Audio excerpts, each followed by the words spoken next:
Okay, welcome to another shop talk. I just thought I'd do a real quick video today. Sometimes get asked what it's like planing resin. Can you plane resin? Now you may know if you follow my channel, I use a spiral head cutter, slightly different to a standard power plane, but they both plane resin pretty much similarly. It's maybe a bit smoother on the spiral cutter, but resin does plane fine. I'll just show you a quick example. And then my planer is about to have its blades changed for the first time in just over 16 months.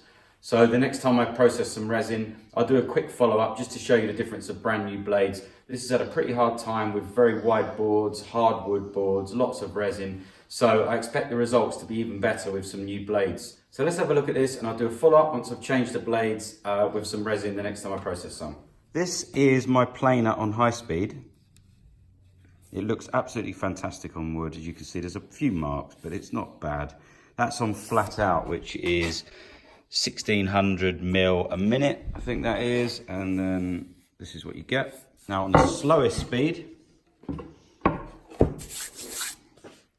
that's what you get.